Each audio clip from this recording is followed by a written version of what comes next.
കർത്താവിൻ്റെ മഹത്വമുള്ള നാമം വാഴ്ത്തപ്പെടുമാറാകട്ടെ. അനുഗ്രഹീതമായ ഈ നല്ല പ്രഭാതത്തിനായിട്ട് കർത്താവിന് സ്തോത്രം ചെയ്യുന്നു. ഈ പ്രഭാത സന്ദേശം കേൾക്കുന്ന എല്ലാ പ്രിയപ്പെട്ടവർക്കും വീണ്ടും വരുന്നവനായ ക്രിസ്തയേശുവിൻ്റെ ധന്യമുള്ള നാമത്തിൽ എൻ്റെ പ്രഭാത വന്ദനങ്ങളെ ഈ നിമിഷം അർപ്പിക്കുകയാണ്. പ്രാർത്ഥനയോടും ദൈവാശ്രയത്തോടും കൂടി ഈ സന്ദേശത്തിലേക്ക് നിങ്ങളുടെ ശ്രദ്ധയെത്തിയിരിക്കുന്നു. ഗലാത്യർക്കെഴുതിയ ലേഖനം 6-ാം അധ്യായം അതിൻ്റെ 9-ഉം 10-ഉം വാക്യങ്ങൾ. നന്മ ചെയ്യുകയിൽ നാം അടുത്തു പോകരുത്, തളർന്നു പോകാതിരുന്നാൽ തക്ക സമയത്ത് നാം കൊയ്യും. ആകയാൽ അവസരം കിട്ടും പോലെ നാം എല്ലാവർക്കും, വിശേഷാൽ സഹവിശ്വാസികൾക്കും നന്മ ചെയ്യുക. ഈ വാക്യങ്ങൾക്കായിട്ട് ദൈവത്തിന് സ്തോത്രം ചെയ്യുന്നു. അനുഗ്രഹീതമായൊരു ചിന്ത ഇന്ന് പ്രഭാതത്തിൽ നിങ്ങളുമായി പങ്കുവയ്ക്കുവാൻ കർത്താവിൽ ശരണപ്പെടുകയാണ്. എന്നെ ശ്രദ്ധിക്കുന്ന പ്രിയമുള്ളവരെ, നമ്മുടെയൊക്കെ ജീവിതത്തിനകത്ത് നമ്മളെപ്പോഴും ആഗ്രഹിക്കേണ്ട, ചെയ്യേണ്ട, പ്രവർത്തിക്കേണ്ട ഒരു കാര്യമാണ് നന്മ ചെയ്യുക എന്ന് പറയുന്നത്. തിന്മ നിറഞ്ഞ ഈ ലോകത്തിൽ, പാപം നിറഞ്ഞ ലോകത്തിൽ, തിന്മയുടെ പ്രവൃത്തികൾ നിറഞ്ഞ ലോകത്തിൽ, തിന്മ ചെയ്യുവാൻ ആഗ്രഹിക്കുന്ന ലോകത്തിൽ നമ്മളെക്കുറിച്ച് ദൈവം ആഗ്രഹിക്കുന്നത് നന്മ ചെയ്യുക എന്നുള്ളതാണ്. എന്തുവാണ് ഈ നന്മ ചെയ്യുക എന്ന് പറയുന്നതിൻ്റെ അർത്ഥം? മറ്റുള്ളവർക്ക്, ഇല്ലെങ്കിൽ നമ്മുടെ കൂടെയുള്ളവർക്കോ, ഇല്ലെങ്കിൽ ഇവിടെ നമ്മൾ ഗലാത്യ ലേഖനം 6-ാം അധ്യായം വായിക്കുന്ന സമയത്ത് അതിൻ്റെ 10-ാമത്തെ വാക്യത്തിൽ പറയുന്നത് വിശേഷാൽ സഹവിശ്വാസികൾക്കും നന്മ ചെയ്യുക എന്നുള്ളതാണ്. അപ്പം എൻ്റെ അർത്ഥം നമ്മുടെ കൂടെയുള്ള, അല്ലെങ്കിൽ നമ്മുടെ സഹപ്രവർത്തകർക്കോ, ഇല്ലെങ്കിൽ നമ്മുടെ വിശ്വാസികൾക്കോ ഒക്കെ നമ്മൾ എന്ത് ചെയ്യുക? നന്മ ചെയ്യുക എന്ന് പറയുന്നതിൻ്റെ അർത്ഥം ഗുണകരമായ, അവർക്ക് പ്രയോജനമാകുന്ന രീതിയിൽ, അവർക്ക് ഗുണകരമാകുന്ന രീതിയിൽ നമ്മൾ ചെയ്യുവാനാണ് തിരുവചനം നമ്മളെ പഠിപ്പിക്കുന്നത്.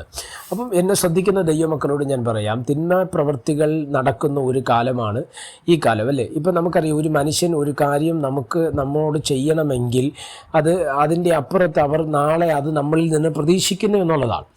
അങ്ങനെയാണ് പലപ്പോഴും നല്ലൊരു ശതമാനം ആൾക്കാരും അങ്ങനെയാണ് ചെയ്യുന്നത്. ഇനി തിരിച്ച് പ്രതീക്ഷിക്കാത്ത ചെയ്യുന്നവർ ഉണ്ടായിരിക്കാം, ഇല്ലെന്ന് ഞാൻ പറയുന്നില്ല. പക്ഷേ നല്ലൊരു ശതമാനം ആൾക്കാരും, ഒരു 10-ൽ 9 പേര് നോക്കിയാലും അവരാഗ്രഹിക്കുന്നത് നമ്മൾ നാളെ എന്തെങ്കിലും അവർക്ക് ചെയ്യണം. ഇനി അങ്ങനെ ചെയ്തില്ലെങ്കിൽ അതൊരു ബാധ്യതയായിട്ടൊക്കെ നിൽക്കുന്ന ഒരു മേഖല നമുക്ക് കാണുവാൻ തക്കവണ്ണം കഴിയും, അല്ലേ?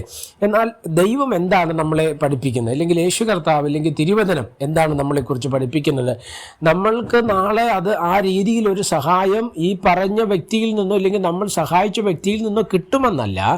പകരം സ്തോത്രം, നമ്മുടെ ദൗത്യം എന്ന് പറയുന്നത് നന്മ ചെയ്യുക എന്നുള്ളത് തന്നെയാണ്. ഇതാണ് തിരുവചനം നമ്മളെ പഠിപ്പിക്കുന്നത്. അത് എങ്ങനെ ചെയ്യണം? സഹവിശ്വാസികൾക്ക് ചെയ്യണമെന്നൊക്കെ പറയുമ്പോൾ യേശു തന്നെ പറഞ്ഞൊരു കാര്യമുണ്ട്, നിങ്ങൾ ശത്രുവിനെ സ്നേഹിപ്പീൻ എന്നൊക്കെ പറയുന്ന ഭാഗമുണ്ട്. എൻ്റെ അർത്ഥം, നമുക്ക് എതിർത്ത് നിൽക്കുന്നവരോട് നമ്മൾ എന്ത് ചെയ്യണം? സഹായം ചെയ്യണം എന്നുള്ളതാണ് അതിൻ്റെ അകത്ത് നമുക്ക് മനസ്സിലാക്കുവാൻ തക്കവണ്ണം കഴിയപ്പെടുന്നത്, അല്ലേ? ഇനി യാക്കോബ് ലേഖനം 4-ാം അധ്യായത്തിൻ്റെ 17-ാമത്തെ വാക്യത്തിൽ നമ്മൾ വായിക്കുന്ന ഇങ്ങനെയാണ്. അതൊരു പാപം എന്നുള്ളൊരു വിഷയം അവിടെ പറയുന്നുണ്ട്. ഇതാണ്, നന്മ ചെയ്യുവാൻ അറിഞ്ഞിട്ടും അത് ചെയ്യാതിരുന്നു കഴിഞ്ഞാൽ പാപമെന്നാണ്. സ്തോത്രം. അപ്പം നമുക്ക് ചെയ്യാനറിയാം, അത് ശരിയാണ്, അത് ചെയ്യേണ്ടതാണ് എന്ന് നമുക്കറിയാം. എന്നാൽ അതങ്ങനെ ചെയ്യാതിരിക്കുന്ന സമയത്ത് അത് പാപമായിട്ട് തിരുവചനം എന്ത് ചെയ്യുന്നുണ്ട്? കണക്കിടുന്നു. അപ്പോൾ നേരെ ഓപ്പോസിറ്റ് ഒന്ന് ചിന്തിച്ച്, നന്മ ചെയ്താൽ ദൈവിക അനുഗ്രഹങ്ങൾ നമ്മുടെ ജീവിതത്തിനകത്ത് ദൈവം പകരുവാൻ തക്കവണ്ണം ഇടവരും, അല്ലേ? അതുകൊണ്ട് എന്നെ ശ്രദ്ധിക്കുന്ന ദൈവമക്കളോട് ഞാൻ ഈ പ്രഭാതത്തിൽ പറയാൻ ആഗ്രഹിക്കുന്ന ഒരു കാര്യം, നന്മ ചെയ്യുക, നന്മ ചെയ്തുകൊണ്ടേ ഇരിക്കുക. മറ്റുള്ളവർക്ക് ഗുണകരമാകുന്ന രീതിയിൽ, അതൊരു പക്ഷേ സമ്പത്തോ ഇല്ലെങ്കിൽ എന്തെങ്കിലും വസ്തുക്കളോ കൊടുത്ത് നമുക്ക് ചെയ്യാൻ പറ്റിയില്ലെങ്കിലും അവർക്ക് വേണ്ടി പ്രാർത്ഥിക്കാൻ, അവരുടെ നന്മയ്ക്ക് വേണ്ടി ആഗ്രഹിപ്പാൻ, അസൂയയില്ലാതെ നിറഞ്ഞ ഹൃദയത്തോടുകൂടെ അവരെ ദൈവത്തിനെ ആശ്രയിച്ച് അനുഗ്രഹിപ്പാൻ നമുക്ക് കഴിഞ്ഞാൽ നമ്മൾ അവരോട് കാണിക്കുന്ന നന്മയാണ്, കേട്ടോ. അതുകൊണ്ട് എന്നെ ശ്രദ്ധിക്കുന്ന ദൈവമക്കളോട് ഞാൻ ആത്മാവിൽ കൈമാറുകയാണ്, നന്മ ചെയ്തുകൊണ്ടിരിക്കുക, തളർന്നു പോകരുത്. അതിൻ്റെ ഒരു ബെനിഫിറ്റ് എന്ന് പറയുന്നത് ഗലാത്യ ലേഖനം 6-ന്റെ 9-10 വായിക്കുന്ന ഇങ്ങനെയാണ്, തക്ക സമയത്ത് നമ്മളത് കൊയ്യും. എന്ന് പറഞ്ഞാൽ അർത്ഥം, ഇന്ന് നമ്മളൊരാളിനെ സഹായിച്ചു എന്ന് ചിന്തിക്കുക. ഒരു പക്ഷേ നമ്മൾ അവരിൽ നിന്ന് നാളെ ഒന്നും പ്രതീക്ഷിച്ചായിരിക്കത്തില്ല ചെയ്യുന്നത്. പക്ഷേ ഒരു കാര്യം ഞാൻ വിശ്വാസത്തോടെ പറയാം, ഇന്ന് നമ്മളത് ചെയ്യുമ്പോൾ ഒരു കാര്യം നിങ്ങൾ ഓർക്കുക, നാളെ അവരല്ലെങ്കിൽ വേറൊരാളിനെ ദൈവം നമുക്ക് വേണ്ടി ഒരുക്കിത്തരും എന്നുള്ളത് നിസ്സംശയം ഉറപ്പിച്ച് പറയേണ്ടുന്ന കാര്യമാണ്. അതുകൊണ്ട് എന്നെ ശ്രദ്ധിക്കുന്ന പ്രിയമുള്ളവരെ, പ്രാർത്ഥനയോടെ കർത്താവിൽ ആശ്രയിച്ച് നന്മ ചെയ്തുകൊണ്ടേ ഇരിക്കുക. ദൈവിക അനുഗ്രഹങ്ങൾ പ്രാപിപ്പാൻ സ്വർഗത്തിലെ ദൈവം നമുക്ക് കൃപ നൽകട്ടെ. പ്രാർത്ഥിക്കുക. പരിശുദ്ധനായ ദൈവമേ, സ്വർഗീയ നല്ല പിതാവ്, ഈ അനുഗ്രഹിക്കപ്പെട്ട ഈ നല്ല പ്രഭാതത്തിനായിട്ട് സ്തോത്രം ചെയ്യുന്നു. ഈ സന്ദേശം കേട്ടുകൊണ്ടിരിക്കുന്ന എല്ലാ പ്രിയപ്പെട്ടവരെ തൃക്കരങ്ങൾ തരികയാണ്. അവിടുന്ന് ചിറകടി മറയ്ക്കുകയും സഹായിക്കുകയും അനുഗ്രഹിക്കുകയും ചെയ്യേണ്ടതിനായി പ്രാർത്ഥിക്കുന്നു. എല്ലാ നന്മകളെ കൊണ്ട് നിറയ്ക്കുക, അത്ഭുതം ചെയ്യും. മഹത്വം അങ്ങേക്ക്.